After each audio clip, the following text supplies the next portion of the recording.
مساء الخير بنات، نرحب بكل مشتركاتي الغاليات في مملكة بنات حواء. تشكيلة اليوم تشكيلة متنوعة من دشاديش وفصلات عراقية، إن شاء الله تعجبكم وتستفادوا منها.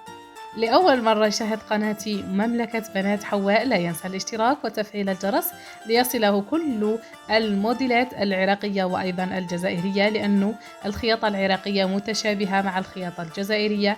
دائما أنوع في الموديلات، هكذا بألبي كل أذواق المتتبعات اللي راهم دائما يتابعوني ودائما يدعموني، هكذا بأستمر في هذه القناة.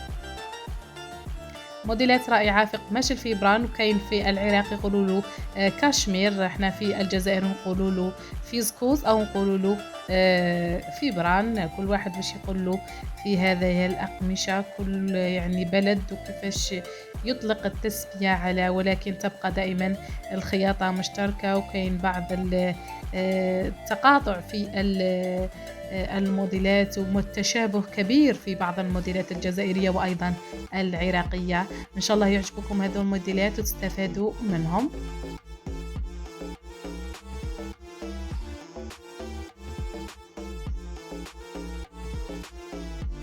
خياطة راقية جدا وسهلة وبسيطة وعملية في نفس الوقت، مريحة جدا.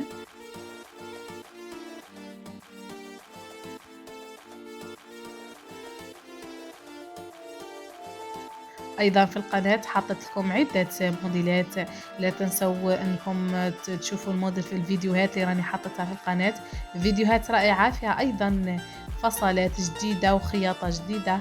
إن شاء الله تستفادوا من هذه الموديلات. أيضا كل واحدة يعني تحب تخيط لأمها ولا ليها، ولا كاين بعض الأخوات يحبوا هذول الموديل السهلة والبسيطة والخفيفة.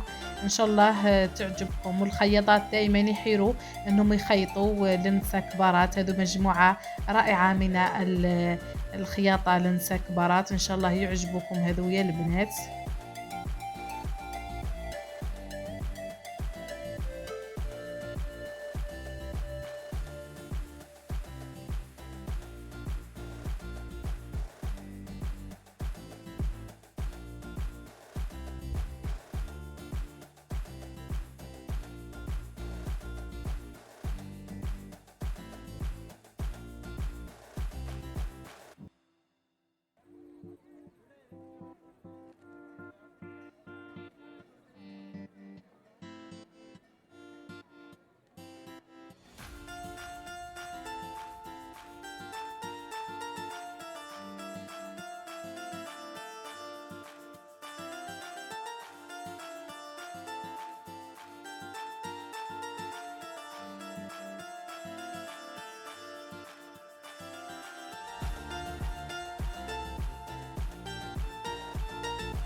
أكملوا الفيديو إلى الآخر ومدوا لي رأيكم في التعليقات. أترككم في رعاية الله وحفظه في فيديو قادم إن شاء الله. مع السلامة.